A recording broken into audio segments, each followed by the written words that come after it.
आपको बता दें, दिल्ली से जहां पर दिल्ली बीजेपी के नेताओं ने एलजी अनिल बैजल से मुलाकात की है। अब से थोड़ी देर पहले ये मुलाकात हुई है और इस दौरान मुख्य सचिव से बदसलूकी के मामले में अपनी बात रखी है, कार्रवाई की मांग की है।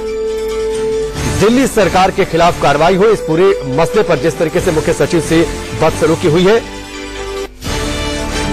बड़ी है, क्योंकि अगर इस गलती पे उनको माफ किया गया तो फिर दिल्ली अराजकता की ओर बढ़ जाएगी। फिर किसी को कोई कहीं भी मारेगा, किसी को कहीं भी बेइज्जत करेगा। मैं समझता हूं इस समय माननीय एलजी को, इस संवैधानिक देश को, सभी को खड़े हो जाना चाहिए कि किसी को भी ऐसे असंवैधानिक कृत्य के लिए जो इतने बड़े पद पे उसको माफ नहीं किया जाना चाहिए।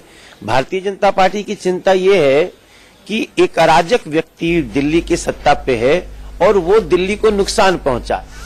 दिल्ली बीजेपी अध्यक्ष मनोज तिवारी को आप सुन रहे थे। हमारे सहयोगी अजित श्रीवास्तव हमारे साथ जुड़ चुके हैं, सीधे उनका रुख करेंगे। अजित, जिस तरीके से मनोज तिवारी की हमने बातें सुनी, ये साफ तौर पर है कि बीजेपी ये चाहते कि हर हाल में कार्रवाई हो, ये मांग की गई है बीजेपी नेताओं से, बीजेपी नेताओं के द्वारा, ताकि आगे कम से कम इस तरीके की जो घटना हुई है वो ना हो।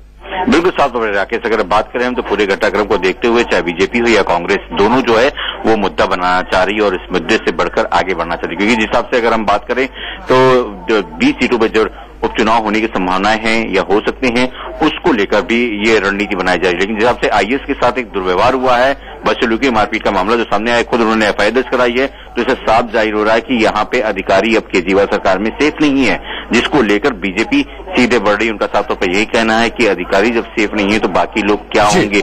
इसलिए इस तरह की जो बदसलूकी है उस पर लगाम लगनी चाहिए। एलजी से मुलाकात कर तमाम लोगों पर कार्रवाई करने की बात कही है। अजित, फिलहाल हमसे जुड़ने के लिए, बातचीत के लिए, जानकारी के लिए आपका बहुत बहुत शुक्रिया। दिल्ली बीजेपी के नेताओं ने एलजी से मुलाकात की है, दिल्ली सरकार के खिलाफ कार्रवाई की मांग की है और इस बीच कांग्रेस के नेता भी एलजी से मिलने के लिए पहुंचे हुए हैं। वक्त यहाँ पर